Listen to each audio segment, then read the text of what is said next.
വ്യക്തിക്ക് അസിഡിറ്റി അനുഭവപ്പെടുന്നതിന് നിരവധി കാരണങ്ങളുണ്ട്. ഇത് വിവിധ ഘടകങ്ങളിൽ സംഭവിക്കാം.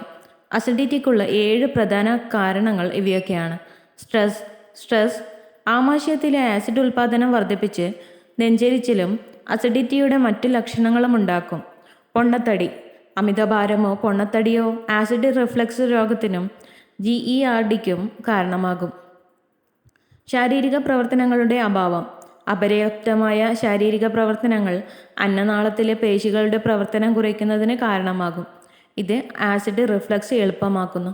ക്രമരഹിതവും മോശവുമായ ഭക്ഷണശീലങ്ങൾ വലിയ ഭക്ഷണം കഴിക്കുക, ഭക്ഷണം കഴിഞ്ഞ് ഉടനെ കിടക്കുക, അല്ലെങ്കിൽ എരിവും എണ്ണയുമുള്ള ഭക്ഷണങ്ങൾ കഴിക്കുന്നത് അസിഡിറ്റിക്ക് കാരണമാകും. മദ്യവും കാർബണേറ്റഡ് പാനീയങ്ങളും കാർബണേറ്റഡ് പാനീയങ്ങൾ, കാപ്പി, ചായ എന്നിവ ആസിഡ് റിഫ്ലക്സിനും ഗേർഡിനും കാരണമാകും. പുകവലിയും പുകയില ഉപയോഗവും പുകവലി ഉള്ളിലെ ചർമ്മത്തിന് കേടുവരുത്തും. തൊണ്ടയിലെ പേശി റിഫ്ലക്സുകൾ തകരാറിലാക്കും. ആസിഡ് സ്രവണം വർദ്ധിപ്പിക്കും. LES പേശികളുടെ പ്രവർത്തനം കുറയ്ക്കും. ഉമിനീർ കുറയ്ക്കുന്നു.